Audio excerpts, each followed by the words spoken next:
Exemption chapter में मैं आगे बढ़ रहा हूं। आगे बोलते हैं renting of vehicle to state transport undertaking. तो ये भी अपन ने पहले पढ़ा हुआ है कि अगर आप ट्रक स्टेट ट्रांसपोर्ट अंडरटेकिंग को रेंट पे देते हो जहां पे मोर देन 12 पैसेंजर्स है, मैंने एक्सट्रीमली सॉरी एग्जांपल रॉन्ग दिया। बस अगर आप स्टेट ट्रांसपोर्ट अंडरटेकिंग को रेंट पे देते हो, जैसे टाटा वाला बस रेंट पे देता है एसटीयू को, तो वो एग्जेम्प्ट है, including electric operated vehicle exempt है। It is clarified that the expression given on hire here means including renting of vehicle. Accordingly, the said vehicle are rented or given on hire to state transport undertaking or local authority.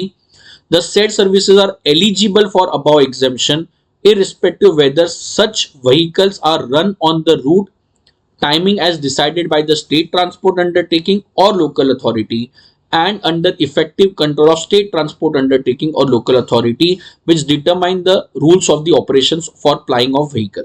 तो basically state transport undertaking को अगर आपने बस rent पे दिया है more than 12 passenger का, तो वो एग्जेम्प्ट ही है, वेदर वो स्टेट ट्रांसपोर्ट रूट पे रन कर रहा है या उन लोग के ऑथोराइज रूट पे रन कर रहा है, डज नॉट मैटर। सो कोई नया अमेंडमेंट नहीं है, कोई आपके एग्जाम में पूछने का रेयर चांसेस है बिकॉज स्पेसिफिक सेक्टर का अमेंडमेंट है। नेक्स्ट बोलता है फीस चार्ज फॉर एंट्रेंस और fees charge for issuance of eligibility certificate for admission और issuance of migration certificate by educational institutes. The issue arises for a consideration was regarding applicability of GST on application fees charge for entrance or fees charge for issuance of eligibility certificate for admission or issuance of migration certificate by an educational institute. In this regard, it is stated that educational services supplied by an educational institute to its students are exempt, but वो educational institute में अपन ने already पढ़ा होएगा, services provided by educational institute to its student faculty staff exempt होता है। तो सुन रहा है क्या? हाँ, तो यहाँ पे क्लेरिफिकेशन एकदम सिंपल सा है यार। Such activity of educational institutes are also exempt, मतलब अगर कोई एक्स स्टूडेंट है स्कूल का, उसको आपने लिविंग सर्टिफिकेट दिया या माइग्रेशन सर्टिफिकेट दिया और अगर आपने उससे नॉमिनल फीस चार्ज किया तो वो भी एग्जेम्प्ट ही होएगा। प्लीज अंदर नहीं पढ़ना, बाजू में सिर्फ लिख दो एग्जेम्प्ट, दैट्स इट। सो कोई भी services B it admission, migration certificate, ये सब अगर स्कूल इशू कर रहा है अपने स्टूडेंट को तो that will be exam from tax, अगर कंसिडरेशन लिया तो भी एग्जाम है। Next, clarification regarding applicability of GST on transport of minerals from mining pit head to railway siding, beneficiation plant, etc. by vehicle deployed with the driver for a specified duration of time. तो जहां से mining हो रहा है वहां से mineral अगर transport हो रहा है और जो व्हीकल ट्रांसपोर्ट कर रहा है, क्या वो व्हीकल को एग्जेम्पशन मिलेगा या नहीं मिलेगा? कोई सुन रहा है? Renting of truck and other freight vehicle with driver for a period of time in service of renting of transport vehicle with operator and not service of transport of goods by road consequently is not eligible for exemption under section number 18, entry number 18. So basically वो बोल रहा है कि ये वाला जो renting है जहां पे माइनिंग पिट से प्लांट तक अगर मिनरल ट्रांसपोर्ट हो रहा है और आपने व्हीकल विद ड्राइवर रेंट पे दिया है, वो एग्जेम्प्ट नहीं है। कोई सुन रहा है क्या? सच रेंटिंग ऑफ ट्रक, आगे वो बोलता है it is not eligible for exemption. I hope इतना समझाएगा। ओके, नेक्स्ट बोलता है ऑनरियम। ऑनरियम मतलब फीस आपको मिल रहा है गेस्ट एंकर्स को। तो टीवी चैनल पे गेस्ट स्पीकर आते हैं, वो मालूम है आते हैं ना, एक एक करके बुलाता है कि आज हमारे साथ ये एक्सपर्ट बैठा है, वो एक्सपर्ट बैठा है। तो उन लोग जब आते हैं तो उन लोग गेस्ट एंकर्स जो होते हैं उन लोग उसको पैसा देते हैं। तो वो जो पैसा दिया उस पर टैक्स आएगा या नहीं आएगा? So it is clarified that all goods and services are taxable unless exempt. So services by guest lecture attract GST liability. तो जो गेस्ट लेक्चरर आ रहा है, जो गेस्ट स्पीकर आ रहा है या एंकर आ रहा है न्यूज चैनल्स पे, उसके पैसों पे जीएसटी आएगा। ऑब्वियसली अगर उसका टर्नओवर 10 या 20 लाख के ऊपर है, मतलब वो रजिस्टर्ड है तो आएगा, अदरवाइज आने वाला नहीं है। कोई सुन रहा है?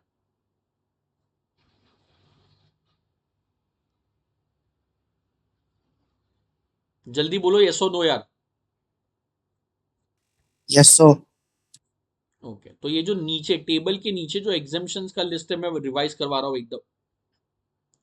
पहला है कि अगर सप्लाई ऑफ फूड हो रहा है इन आंगनवाड़ीज और स्कूल एग्जेम्प्ट या टैक्सेबल है। सो जो आंगनवाड़ीज है वो भी प्री स्कूल के कैटेगरी में आता है, तो उन लोग को अगर फूड सप्लाई किया तो भी एग्जेम्प्ट है। सेकेंड था मिड डे मील स्कीम जो है वो एग्जेम्प्ट है, बट गवर्नमेंट ग्रांट से फूड मिला तो ये एग्जेम्प्ट है, कॉर्पोरेट भी चलेगा तो दोनों चलेगा, गवर्नमेंट ग्रांट भी एग्जेम्प्ट है, कॉर्पोरेट डोनेशन भी एग्जेम्प्ट है। नेक्स्ट, जो एन्यूटी रोड कंस्ट्रक्शन के लिए मिल रहा है वो एग्जेम्प्ट या टैक्सेबल है। सो जो रोड एक्सेस के लिए एन्यूटी मिलता है वो एग्जेम्प्ट है, कंस्ट्रक्शन वाला टैक्सेबल है। नेक्स्ट, सेंट्रल और स्टेट बोर्ड जो सर्विसेज प्रोवाइड करता है, entrance examination services, conducting examination, वो एग्जेम्प्ट या टैक्सेबल है। तो क्लेरिफाइड है, जो सेंट्रल और स्टेट बोर्ड है उन लोग एग्जेम्पशन कैटेगरी में फॉल होता है, तो उन लोग जो भी सर्विस देगा वो एग्जेम्प्ट है। अगर मैंने उन लोग को सर्विस दिया ये रिस्पेक्ट में तो वो भी एग्जेम्प्ट है। ओके नेक्स्ट, जब गवर्नमेंट अंडरटेकिंग लोन्स लेता है, पीएसयू लोन लेता है तो गवर्नमेंट गारंटी देता है। तो सेंट्रल गवर्नमेंट जो गारंटी दे रहा है वो तो एग्जेम्प्ट ही है, स्टेट गवर्नमेंट जो गारंटी देगा वो भी एग्जेम्प्ट है। आई होप समझ रहे हैं, एक एक लाइन का ये सब। कोचिंग सर्विसेज अगर एनजीओ या कोई कोचिंग इंस्टीट्यूट प्रोवाइड कर रहा है जिसका पैसा स्टेट सेंट्रल गवर्नमेंट दे रहा है अंडर स्कॉलरशिप प्रोग्राम, तो वो एग्जेम्प्ट होएगा। अगर पूरा खर्चा गवर्नमेंट ने बेयर किया तो वो स्कॉलरशिप भी एग्जेम्प्ट होएगा। टोल चार्जेस एग्जेम्प्ट है, बट जो इन लोग एक्स्ट्रा टोल लेते हैं ओवरलोडिंग व्हीकल से वो भी एग्जेम्प्ट है। और अगर आपका फास्टैग इनवैलिड है तो डबल टोल लेगा, वो भी एग्जेम्प्ट है। अगर आपने व्हीकल रेंट पे दिया है स्टेट ट्रांसपोर्ट अंडरटेकिंग को, मतलब बस भाड़े पे दे रहा हो स्टेट ट्रांसपोर्ट अंडरटेकिंग को जिधर 12 से ज्यादा पैसेंजर जा रहे हैं, तो वो एग्जेम्प्ट ही होएगा, वो whether run by the state है या ऑपरेटेड बाय द स्टेट है। नेक्स्ट, जो फीस चार्जेस स्कूल लेता है अपने स्टूडेंट लोगों से सर्टिफिकेट इशू करने का, माइग्रेशन सर्टिफिकेट, वो एग्जेम्प्ट है, by education to student exempt है।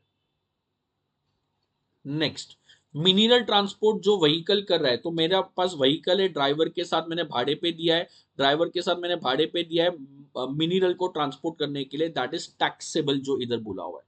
आपको सिर्फ ये एग्जेम्प्ट है या टैक्सेबल है वो याद रखना है। अगर न्यूज चैनल पे कोई गेस्ट एंकर आता है उसको पैसा देते हो वो टैक्सेबल है, अगर वो अनरजिस्टर्ड है तो बात अलग है। कोई सुन रहा है? Yes, sir. ओके नेक्स्ट बोलता है GST applicability on art and IVF. So issue which arises for a consideration was whether GST is applicable on services by assisted reproductive technology, procedures such as in vitro fertilization (IVF), healthcare services provided by clinical establishment, medical practitioner are exempt. So जो doctor hospital service देता है वो exempt है। तो सुन रहा है? Yes, sir. सो अगर किसी के प्रेगनेंसी में कुछ कॉम्प्लिकेशंस होते हैं तो उसके लिए उन लोग आजकल ट्रीटमेंट करवाते हैं, आईवीएफ हो गया, असिस्टेड रिप्रोडक्टिव टेक्नोलॉजीज हो गया, देखा होगा ना वो पिक्चर कौन सी थी, good news, Good news. Good news वैसा। तो वो एग्जेम्प्ट है, टैक्सेबल है, बिकॉज जो कॉस्मेटिक सर्जरी, प्लास्टिक सर्जरी वो सब टैक्सेबल है, उसको इन लोग मेडिकल ट्रीटमेंट नहीं मानते। Cosmetic, plastic surgery, hair transplantation सब टैक्सेबल है। यहाँ पे इन लोग बोलता है since the abnormalities disease or ailment of infertility is treated using art procedure such as IVF, it is clarified that services by IVF are also covered by healthcare। तो ये जो इनफर्टिलिटी से रिलेटेड जो डिजीज है, abnormalities है, उसको health care मानेंगे और वो सर्विस एग्जेम्प्ट होएगा। प्लास्टिक, कॉस्मेटिक, ये सब सर्जरी टैक्सेबल है। कोई सुन रहा है क्या? Yes, sir. बराबर है। हाउएवर ये जो आईवीएफ वाला सर्विसेज है वो एग्जेम्प्ट ही रहेगा, उसको हेल्थ केयर मानने वाले। सिंपल है यार, तुम लोग को समझ रहा है क्या? अब ऐसा मुझे लगता है, ये रॉन्ग भी हो सकता है 100%। मुझे लगता है कि हेल्थ केयर का एक डेफिनेशन आएगा, एग्जेम्पशन वाला आएगा, और हेल्थ केयर में जो एग्जेम्पशन है उसमें अपन ने अभी जो पढ़ा बहुत सारे एग्जेम्पशन है। कॉर्ड ब्लड बैंक टैक्सेबल हो गया है, प्रिजर्वेशन ऑफ वो स्टेम सेल्स वो एक taxable, common biomedical waste taxable हो गया, रूम रेंट 5000 के ऊपर है तो वो टैक्सेबल हो गया, आईवीएफ एग्जेम्प्ट हुए है। कोई सुन रहा है क्या? Yes, sir. Yes. ICU, CCU, ICCU, ये सब एग्जेम्प्ट है। तो वो सब एक ही सर्विसेज में बहुत सारे अमेंडमेंट है, तो वो तुम लोग को आने का एग्जाम में चांसेस है। तो रट्टा नहीं मारना, एग्जाम में सम्स आएगा, यस नो के हिसाब से आपको करना है। ओके, कोई सुन रहा है क्या? Yes, sir. चलो आंसर बोलते रहो ना। Clarification regarding applicability of GST on sale of land after leveling, laying down of drainage lines, etc. The circular clarifies the applicability of GST on sale of land. तो land आपने बेचा है, तो land बेचने पे GST नहीं आता है। Sale of land and building is immovable property, yes so no यार? Yes, sir. Yes, sir. GST आता है या नहीं आता है? नहीं आता है। अब वो बोलता है कि लैंड लेवलिंग करने के बाद, ड्रेनेज पाइप ले करने के बाद वो लैंड बेचा, तो टैक्स आएगा नहीं आएगा? Any services provided for development of land will attract GST. तो लैंड बेचने पे जो कंसीडरेशन मिला उस पे टैक्स नहीं आता है। कुछ सुन रहा है क्या? Yes, बट लैंड डेवलपमेंट के लिए कुछ काम किया है, तो एज अ डेवलपर आपको पैसा मिला है तो टैक्स आएगा। सो जैसे सेल ऑफ बिल्डिंग पे जीएसटी नहीं आता है, बट अगर अंडर कंस्ट्रक्शन फ्लैट बुक किया तो जीएसटी आएगा, yes so no? Under construction property पे जीएसटी आता है, यस सो नो यार?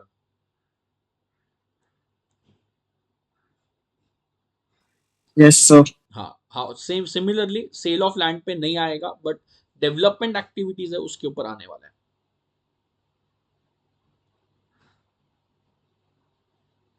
Sir. याद रखना, सेल ऑफ लैंड पे नहीं आएगा, सिर्फ जो डेवलपमेंट एक्टिविटी है उस पे आएगा, सेल ऑफ लैंड पे नहीं आएगा। बोलो please.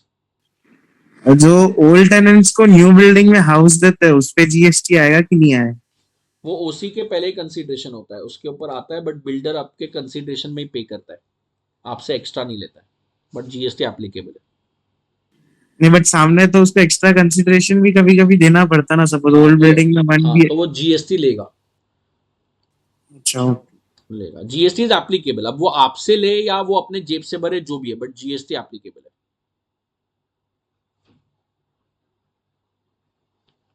Okay. Hiring of vehicle by firms for transportation of their employees to and from work. तो आई गेस ये अपन ने पढ़ा था, इस पे आईटीसी मिलता है, वो अपन ने पढ़ा था कि अगर एक कंपनी है, जो कंपनी अपने एम्प्लॉयज लोगों को बोलता है कि हम लोग आपको पिकअप एंड ड्रॉप का सर्विस देंगे, तो वो सर्विसेज पे आईटीसी मिलता है। अब ये जीएसटी एप्लीकेबल है या नहीं है?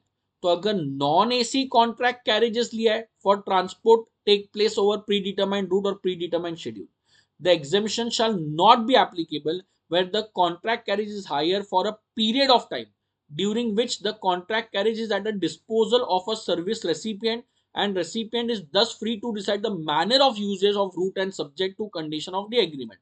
मतलब मैंने क्या बोला है? कॉन्ट्रैक्ट कैरेज मतलब बस भाड़े पे ले लिया, और मैंने बोला एक महीने का इतना भाड़ा है। अब मैं तेरे को बोरीवली से पिकअप करने बोलूं, मुलुंड से पिकअप करने बोलूं, किधर से भी बोलूं, मेरा मर्जी। कुछ सुन रहा है क्या? Yes sir. नॉर्मली जो कॉन्ट्रैक्ट कैरेज होते हैं ना, वो प्री डिटरमाइंड रूट पे ऑपरेट करते हैं, मतलब पहले से रूट डिसाइडेड होता है। यहाँ पे मैं उन लोग को मंथली रेंट पे कर रहा हूँ, और मैंने बोला कोई प्री डिटरमाइंड रूट या शेड्यूल नहीं है। मैं जब बोलूंगा तब तेरे को वहां पे बस लेके जाने का है या कार लेके जाने का है, और तुझे वहां से पिकअप एंड ड्रॉप करने का है। तो वो जो बस वाले ने बस रेंट पे दिया है कंपनी को एम्प्लॉय के पिकअप एंड ड्रॉप के लिए, वो टैक्सेबल है, कोई एग्जम्पशन एप्लीकेबल होने वाला नहीं है। और याद होएगा तो ऊपर भी पढ़ा था, non AC contract carriage, non AC contract carriage अगर ई कॉमर्स ऑपरेटर के थ्रू है तो वो क्या है? टैक्सेबल है, और ई कॉमर्स ऑपरेटर खुद टैक्स भरेगा अंडर सेक्शन 95। मिल रहा है? यस। नेक्स्ट बोलता है प्राइवेट फेरीज जो होती है, जैसे अलीबाग जाने के लिए प्राइवेट फेरीज है, और उसके टिकट्स के ऊपर जीएसटी आएगा या नहीं आएगा? तो पब्लिक ट्रांसपोर्ट पे तो नहीं आता है, बट प्राइवेट पे आएगा नहीं आएगा? Expression public transport used in exemption only means transport should be open to public.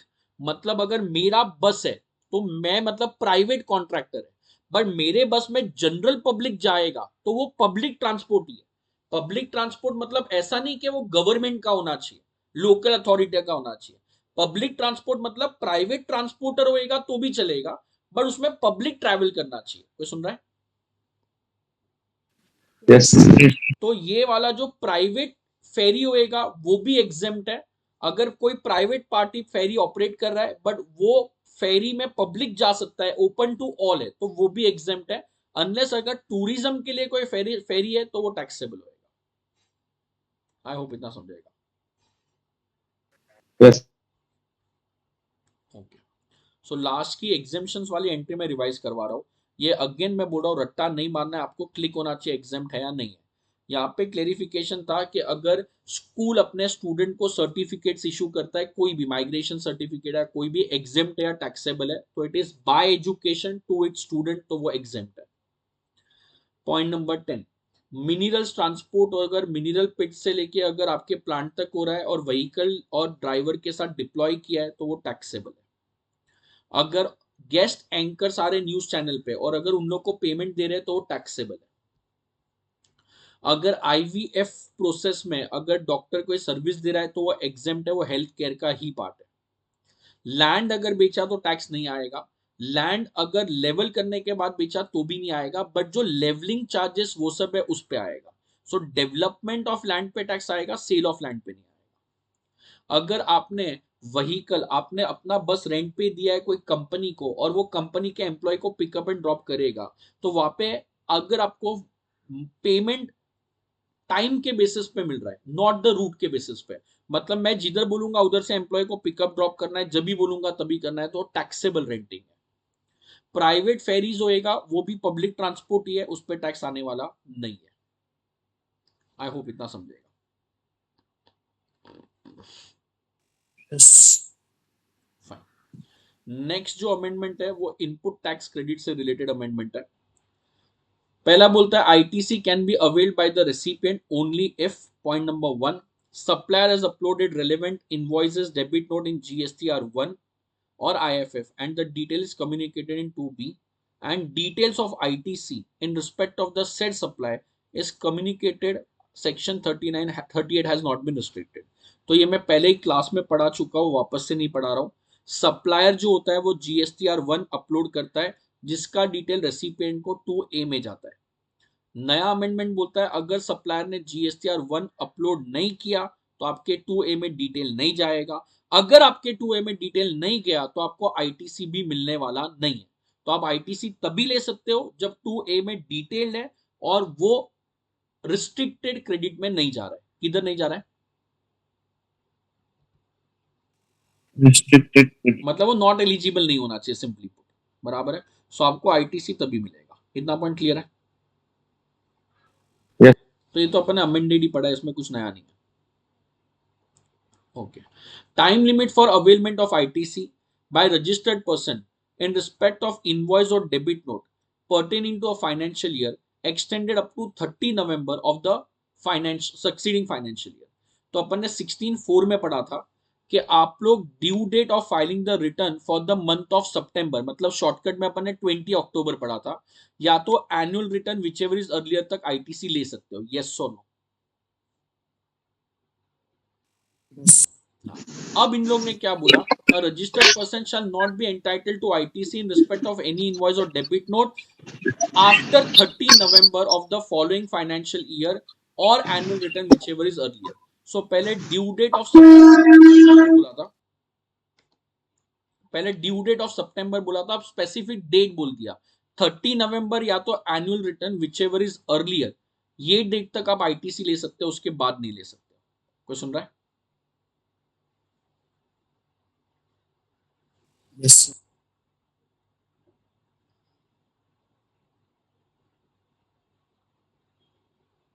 ठीक है।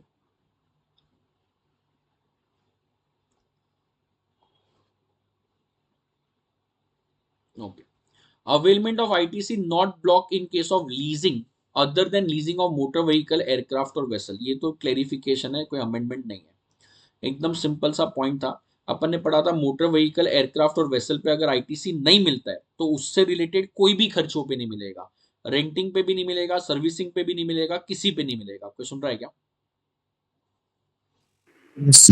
तो यहाँ पे बोलता है the issue as to whether 17.5b bars availment of ITC on input services by leasing of motor vehicle, aircraft or vessel, or whether ITC on input services by any type of leasing is barred under the provision. Section 17.5b1 provides that ITC shall not be available in respect of, तो ITC food and beverages पे नहीं मिलता है, outdoor catering, beauty treatment, health services, plastic surgery, cosmetic surgery पे नहीं मिलेगा, leasing, renting, hiring of motor vehicle, aircraft, vessel पे नहीं मिलेगा। ये नया अमेंडमेंट नहीं है, पहले से पड़ा हुआ है, तो सुन रहा है क्या? It has been clarified that leasing refers to leasing of motor vehicle, vessel और aircraft only and not any other leasing। मतलब अगर मैंने अपने बिजनेस में कोई प्लांट एंड मशीनरी लीज पे लिया है तो उस पे आईटीसी मिलेगा, सिर्फ मोटर व्हीकल, एयरक्राफ्ट और वेसल लीज पे लिया है तो नहीं मिलेगा, बाकी सब पे मिलने वाला है। कोई सुन रहा है?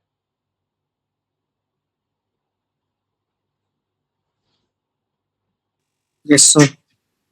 ओके,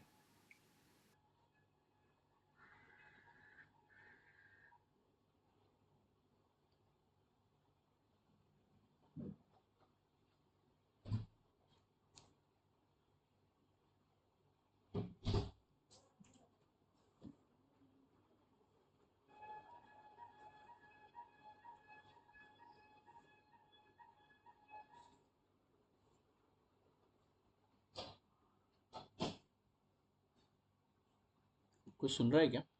17.5b3 पहले समझो ना। 17.5b में था जो अपन सब क्लास में पढ़ चुके हैं, भी अमेंडमेंट अपन ने पढ़ा है, food and beverages, outdoor catering, beauty treatment, health services पे आईटीसी नहीं मिलता है।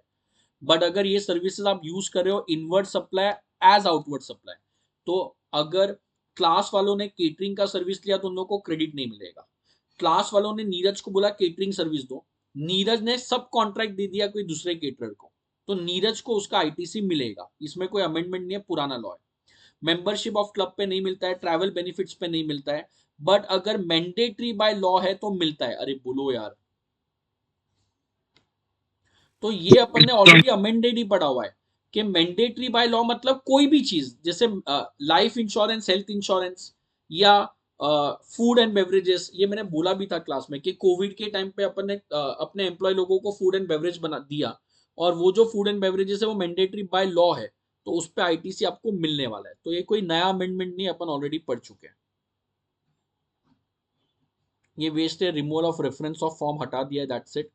अच्छा, अपन ने पढ़ा था 180 डेज में अगर सामने वाले ने पैसा नहीं दिया तो अपन ने जो आईटीसी लिया वो रिवर्स करना पड़ेगा, इंटरेस्ट पे करना पड़ेगा, फिर वापस से आईटीसी ले सकते हो जब आप लोगों ने पेमेंट कर दिया है तो। यस और नो यार? Yes, sir. हाउएवर अब नया अमेंडमेंट बोलता है कि 180 डेज वाला कंडीशन कहां पे एप्लीकेबल नहीं है। मतलब 180 डेज के बाद पैसा दिया तो भी आईटीसी आपको जो मिलने वाला था वो मिलेगा। 180 डेज के बाद पैसा दिया तो भी आपको आईटीसी मिलेगा, आपको रिवर्स नहीं करना है। जहां पे रिवर्स चार्ज मैकेनिज्म एप्लीकेबल है वहां पे डीम सप्लाई विदाउट कंसीडरेशन, मतलब शेड्यूल नंबर 1। अरे यार, शेड्यूल नंबर 1 में तो फ्री के सप्लाई पे भी टैक्स आता है।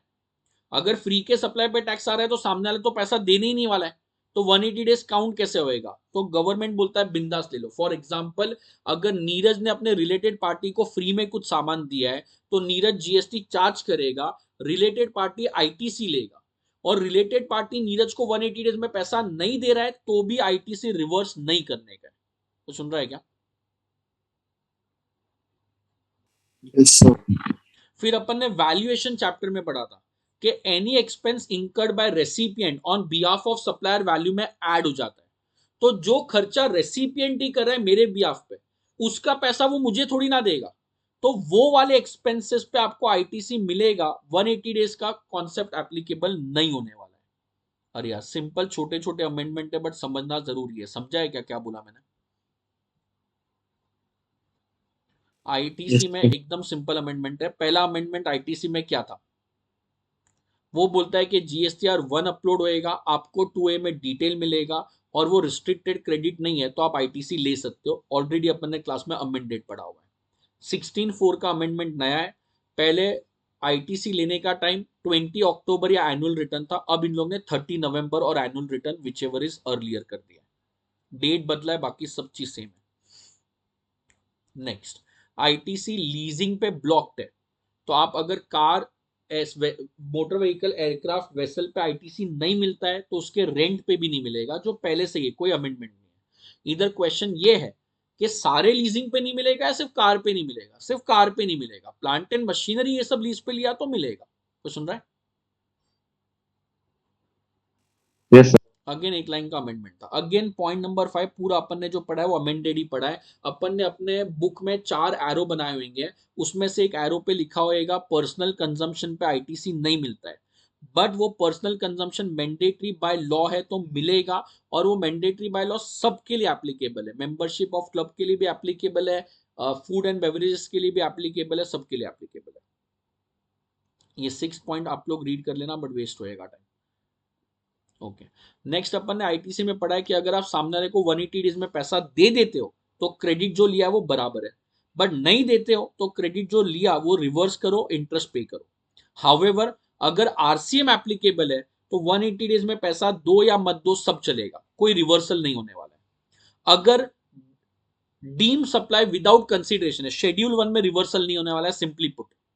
और अगर रेसिपिएंट सप्लायर के बिहाफ पे एक्सपेंस कर रहा है तो वो थोड़ी ना उसके बिहाफ पे एक्सपेंस करके उसको पैसा भी देगा, तो वो पैसों पे आईटीसी आपको रिवर्स नहीं करने का है। तो सुन रहा है क्या? Yes sir. यस। ओके, फिर अपन ने पढ़ा है, बट ये आपके सिलेबस में नॉर्मली नहीं पूछना चाहिए, इंटर लेवल पे अमेंडमेंट आया तो पूछा तो बात अलग है, नहीं तो नहीं पूछना चाहिए। बोलता है बैंक्स, फाइनेंशियल इंस्टीट्यूट, एनबीएफसी के पास ऑप्शन है, या तो वो नॉर्मल टैक्स नॉर्मल आईटीसी ले सकते हैं, एलिजिबल नॉट एलिजिबल वाला, या तो 50% ले लो, बैलेंस भूल जाना। कोई सुन रहा है क्या? यस। तो इन लोग वो बोलता है कि वो आप आईटीसी ले ही नहीं सकते ऐसे परचेजेस का जो बिजनेस में यूज नहीं हो रहा है, और जो GST credit attributable to supply specified in 17.5 मतलब जो नेगेटिव, अरे यार वो तो पढ़ा ही था, 50% ऑफ एलिजिबल क्रेडिट मिलता है, तो नॉन एलिजिबल क्रेडिट का आपको आईटीसी मिलने ही नहीं वाला है, और जो नॉन बिजनेस पर्पज है उस पर मिलने ही नहीं वाला है। सो वही बोलता है 50% of remaining amount of input tax shall be input tax credit admissible to company और institute, and the balance shall be reversed in 3B। That's it, आपको आगे काम नहीं आएगा। So that was your ITC amendments, बराबर है। So definition of supply amendments अपन ने किया, सेक्शन 9-10 अमेंडमेंट्स अपन ने किया, एग्जेम्पशन में बहुत अमेंडमेंट्स है वो अपन ने किए, टाइम ऑफ सप्लाई में कोई अमेंडमेंट नहीं है, वैल्यूएशन में कोई अमेंडमेंट नहीं है, आईटीसी के अमेंडमेंट अपन ने किए। तो 7 से 20 वाले अमेंडमेंट अपन ने अभी किए जो प्रैक्टिकल क्वेश्चन है। क्लियर है?